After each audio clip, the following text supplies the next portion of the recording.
So we're going to do a little Q&A. I wish we had, an hour to do this, but okay, we got Bill here. I'm Bill Betchert from Cupertino. I actually disagree with both of you. I think the beauty of CCL's proposed fee and dividend is that it starts low at $15 a ton and it increases by $10 a ton per year, and it provides certainty in the sense that people and industries can plan on that as the price on carbon and make their investment decisions and their R&D decisions based on that. And so I think that we have to provide something that is simple and certain in order for the economy to be stable, and I think our proposal does that. And also I think the border adjustments allows it to go worldwide, so it isn't a localized solution. And I'd like your comments on that. I would argue this is mostly a political question, but there is definitely some value to stability of policy. But I think we also have to recognize that we don't know what the right policy is. And as technology changes and as macroeconomic growth changes, the right policy would change as well. So I think we need to recognize both of those. I would certainly say moving towards or making some commitment to a tax over a certain period of time makes sense, but I think that locking it in for a long period is not likely to be the right way to go. As far as the dividend part, I think I've already made my point. I think politically it may be the case that a dividend is what you need, but the economics of that really are just not as nearly as attractive as using it for reducing distortionary taxes and investing in R&D. R&D is not something the private sector is going to do on its own to a sufficient level. That's not, I mean, that's sort of a basic tenet of economics. It's a activity that has huge positive spillovers, and so if you leave it to the market, they do too little of it. And we've recognized this. That's why we have a National Institute of Health and a National Cancer Institute and a National Science Foundation and all sorts of other areas where we do a lot of investment in R&D, and we do very little of it in energy. Just to give you an idea, many of you have probably heard of ARPA-E. It was the new program that the Obama administration started in 2009 to fund basic research in energy, in alternative energy sources. ARPA-E's peak budget was $300 million. $1 per person in the United States. You know, it's just pathetic. It's not even, it's orders of magnitude too small. I'll just weigh in briefly and say that I agree on the sort of the private sector won't do the investment piece, and something that I have spent a lot of time with the private sector at this point because of risky business. And what we found was that the companies, this may not be a popular thing, but what the companies that respond best to thinking about long-term climate risk are very well capitalized companies making big investments that are place-based over a long time. So what does that mean? It means utilities, big multinational manufacturing companies, big agriculture companies. These are the guys that can afford to think in 30 to 50-year increments and who are building things that are hard to move once they're built. Those are the allies on this stuff, right? The natural allies, the people who will actually do investment from the private sector into dealing with climate risk and into preparation and mitigation. That's because it's in their financial interest, right? Many, many others cannot or will not. I remember talking to someone at Facebook during the risky business process, and he was like, this is all great. We're 5 years old. We may not be around in 5 years. I mean, that's their thought process, right? For them, it's like great to sign on to a letter because it's good PR, but are you actually doing bottom line decision making for 30 or 50 years? No. Who does that kind of decision making? The federal government. That's always been true. This is the role of government to deal with things the market won't deal with and to do things that are in the social best interest. We need to make that possible for the federal government. And right now, we do not have a government that will pull money from somewhere else to do it. So we need, for the government side, it needs to be revenue neutral so they can find the funds to put into this. And I think that's my strong feeling on this. I will leave Severin to the questions on what level the tax should be set up, but just say 100% agree about the need for certainty and reliability. That's what everybody needs to see from a price, and agree with that. So I guess I'm given the second question. So just briefly, I totally agree with you guys that, oh, I'm sorry. I'm Lori Williams. I've been working with CCL pretty much from the beginning, and feel it's an incredibly important organization as well, and I'm just grateful to be here with everybody. I agree with you that public investment and regulation are crucial additional tools in addition to pricing or financial incentives. But my two issues are, I don't know why you guys are assuming that if we have the political will to have an effective, gradually increasing, meaningful price on carbon, that we can't also shift other federal investment. Why you think we have to rely only on the income that comes from the tax. So that's my first question. I truly believe that the dividend or rebate is crucial to avoid increasing income inequality. I think that merely shifting a payroll tax and other individual taxes will not get the job done, and that only a rebate will protect the public from the uncertainty and stress they will experience because of a price on carbon. So I ask you to comment on why you don't think that can be shifted elsewhere. Similar with distortionary taxes. Why can't we do better? We don't have to solve every problem with this money. There is other money. This is the United States of America. My second comment is in terms of cap and, you mentioned that you have come away from thinking that cap and trade would be an effective strategy, but I also like, since there is so much extraordinary political pressure for huge amounts of the reductions that are made under cap and trade programs, which are still very popular with our governor here in California, huge amounts of the reductions are offsets. Offsets are, in my view, a fraudulent accounting. There's not really an opportunity. The Federal General Accounting Office has confirmed that you really can't know whether any individual reduction claimed in an offset program is additional. So the question is, what can we do about that? I'm gonna let Severin do offsets, and I'll do the first question. I'm just trying to think of the best way to answer this. So I agree with you. I mean, first of all, I think I said, and of course agree, that this is not the only thing. I mean, I actually think we need to be, if you heard me, whatever, at that Friday thing last time I talked to you guys, I talked a lot about the infrastructure, need for an infrastructure bill. I think we need an infrastructure bill that has a climate risk piece in it, so we do climate accounting within the infrastructure bill. I think that's really important. I think that's potentially possible, actually, in the next year, 2 years. I think the energy bill is interesting, and we shouldn't discount it. But just to go back to Severin's ARPA-E example, ARPA-E is one of the most popular programs in the United States government. People love it. It has bipartisan support. Everyone talks about it all the time. When it comes to appropriations, they just reduced it from $300 million, which was its top amount, down to, I don't know where it is now, $250 or $220 or something.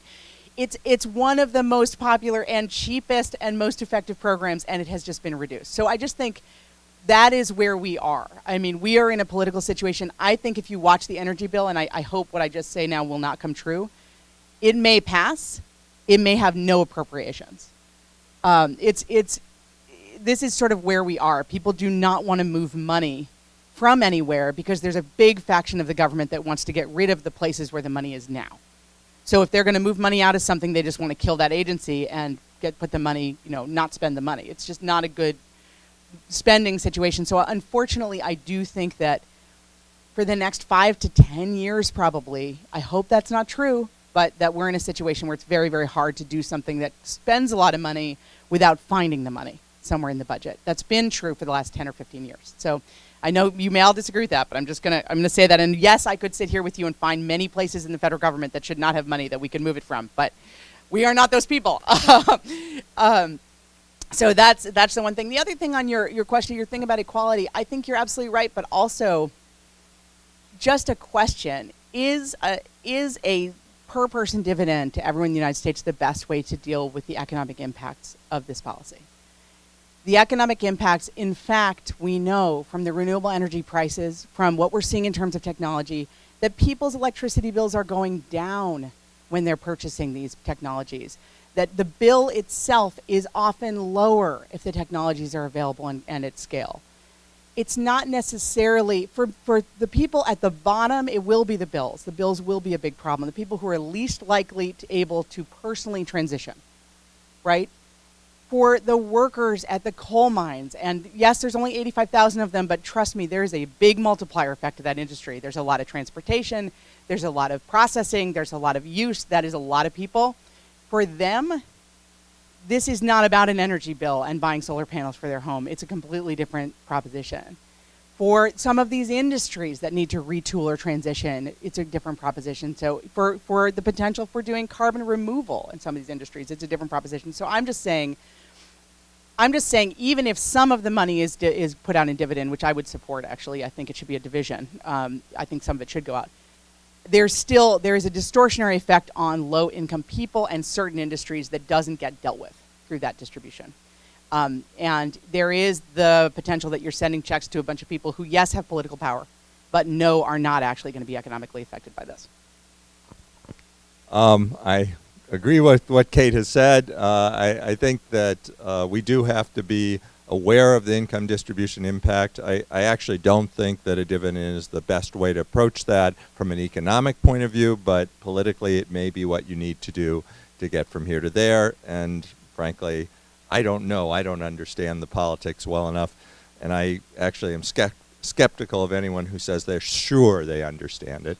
On offsets are a real problem. Actually, they're much less of a problem in California, though, than in other places, because California actually is allowing very few offsets. The protocols are very tight, and they're pretty clearly things that are otherwise out of the money and weren't going to get done.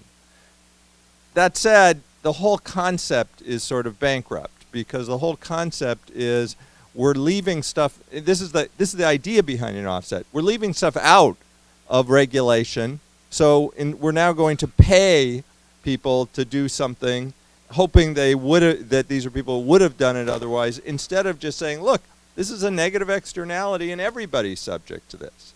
Now, that's somewhat true maybe when you're dealing with the developing world, that has a little more force, but that's where it's actually much more difficult to verify.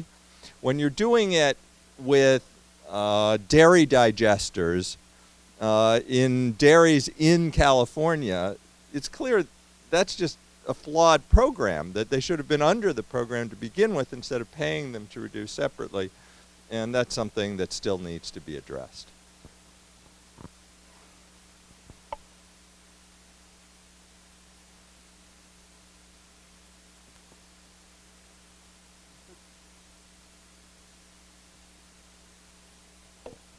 Hi, Peter Joseph. Thanks for coming. I am certain that you probably didn't come here to get a lot of flack from us. And thank you for your comments. It helps us, move forward and develop our program. You said something interesting, Professor Borenstein, about from an economic point of view, the dividend isn't the best way to go about this. And I appreciate that you specified that from an economic point of view, but we're trying to think very broadly, especially to the political point of view, and our example is in Alaska and Australia, where they repealed their carbon tax. And so the whole point of this full dividend return mantra that we are promoting, but secretly not totally attached to, we're not going to blow ourselves up if we don't get it. We know that in reality. But this is where we're staking our position, so that when those guys are entering the sausage factory, we'll be out the door saying full dividend return, but of course we'll take what we get.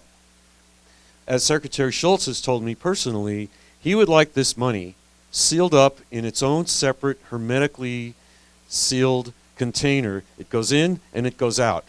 And so there's no hanky-panky, because we live in a time when there's tremendous suspicion of government and government spending. And we live in a time where we've got to get something done urgently.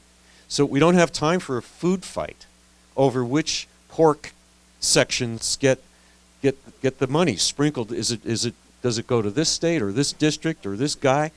You know, that's what's going to happen with $1 trillion. We know that. And so it just seems cleaner to send the money back to individuals where they have the saliency value of that Pavlovian check in the mailbox every month that says, here is your carbon check.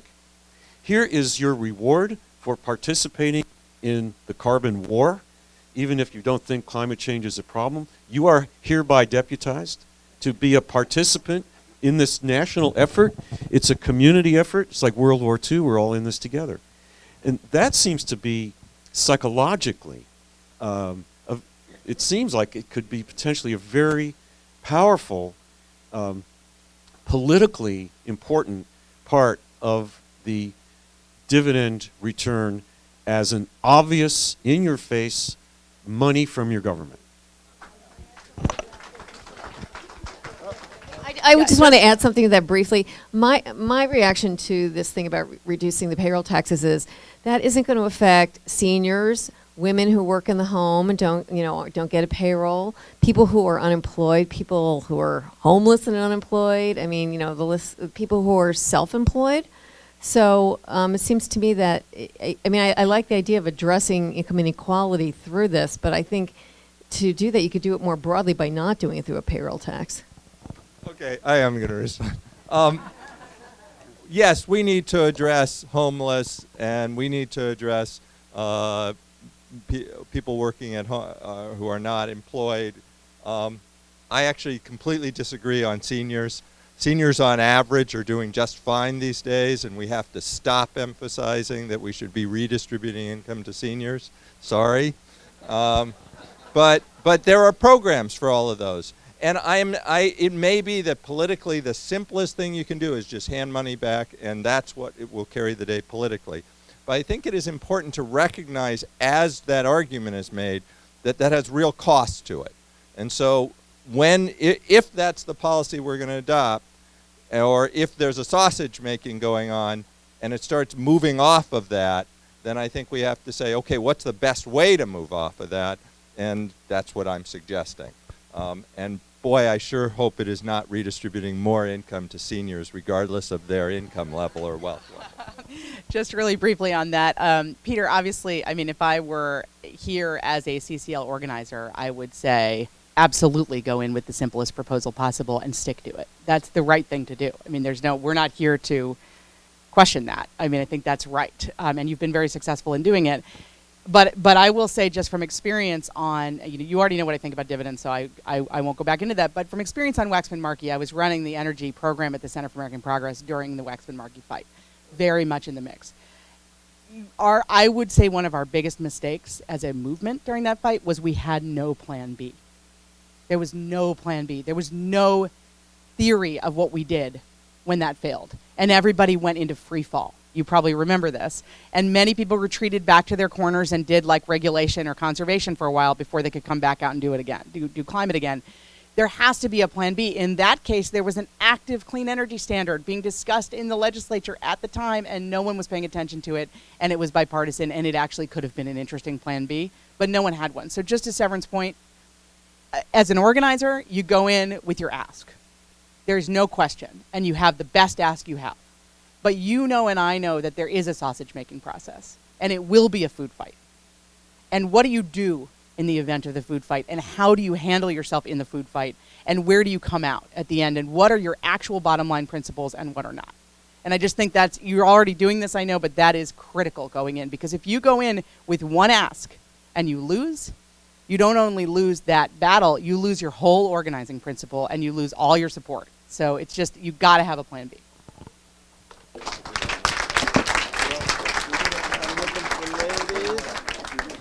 Okay, Connie, doing ladies next.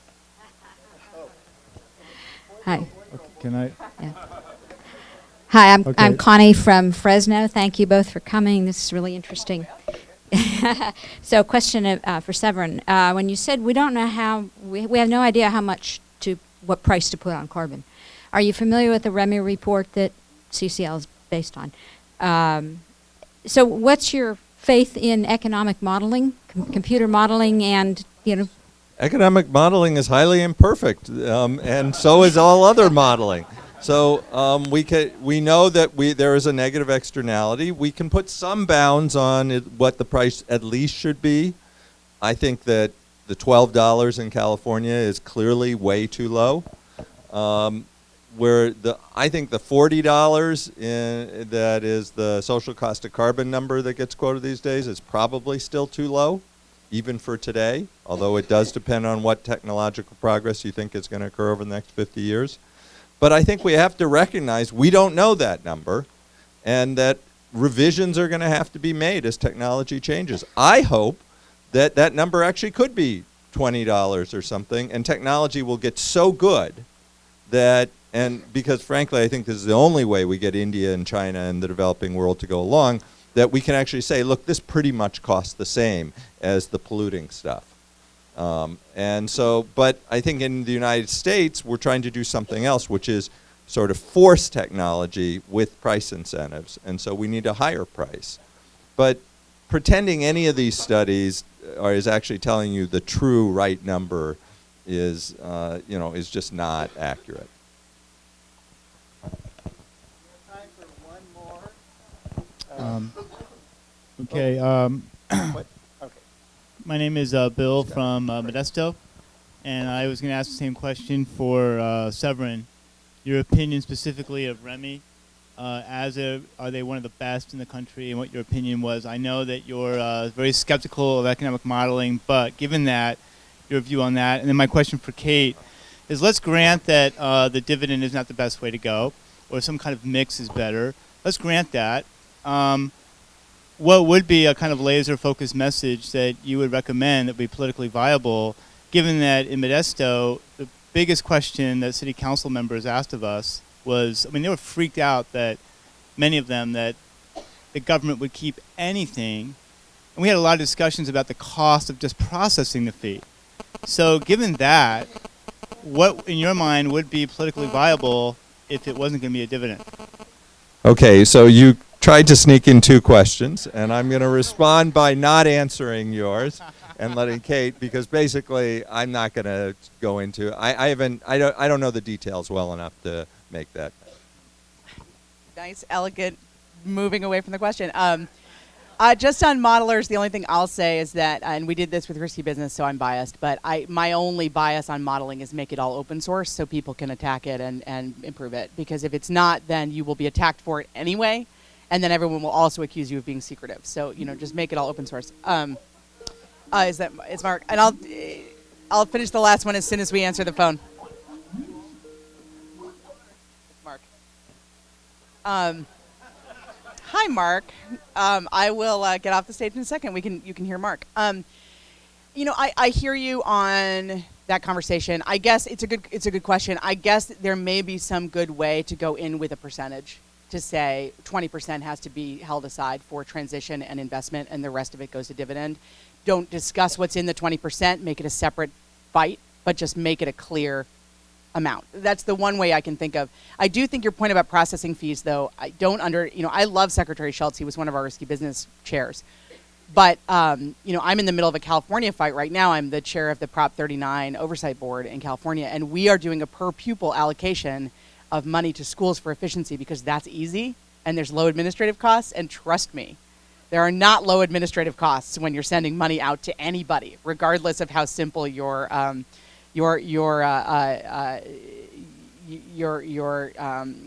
program is. So there will be costs, and one of the dangers, and this happened in Prop 39, is they went in and they said administrative costs can't be over X, and then you actually lose the value of the program because you can't run the program effectively. So you actually do have to be, at least in the back of your mind, be thinking about that. So maybe the right thing to answer your question is like a simple percentage.